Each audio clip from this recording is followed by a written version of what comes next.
Et justement, parlant de conséquences par rapport à cette décision américaine, nous sommes en ligne avec un consultant en politique vivant aux États-Unis. Bonsoir, Monsieur Calvin Dack, en tant qu'observateur de la politique aux États-Unis.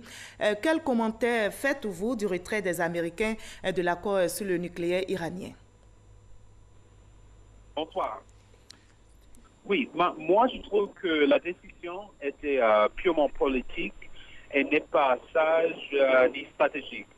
À mon avis, Président Trump aurait dû prendre la décision sur l'accord iranien sur la base de ce qui est le mieux pour la sécurité des intérêts américains et pour la paix et la stabilité dans la région.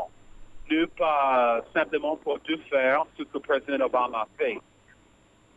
Même si la plupart des gens ici aux États-Unis pensent que l'accord avec Iran, qu'il y ait des défauts, néanmoins, il est favorable à rien. Je crois que l'objectif principal de l'accord, qui est bon, c'était de ralentir le chemin iranien vers des armes nucléaires. Et c'était un bon premier pas. Et ce n'était pas l'accord définitif, mais maintenant, avec la décision de Trump, on est à zéro. Alors, quelles peuvent être les conséquences, tant au niveau géopolitique que sécuritaire, d'une telle décision, Monsieur Calvin Dack? Quant aux conséquences, nous allons être moins sûrs, plus susceptibles à l'instabilité, et cette décision perturbera nos relations avec nos alliés, qui doivent décider s'ils pourront avoir des partenariats économiques avec l'Iran, vu le renouvellement des sanctions américaines.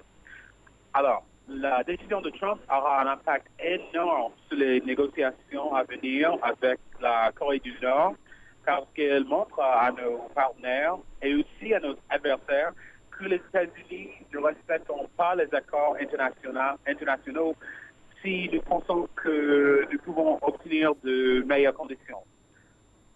Ce qui est clair, selon moi, sur le plan géopolitique, et sur le plan de coopération internationale, c'est que c'est une autre preuve pour nos amis que l'Amérique d'abord de Trump peut-être peut signifier l'Amérique tout seul.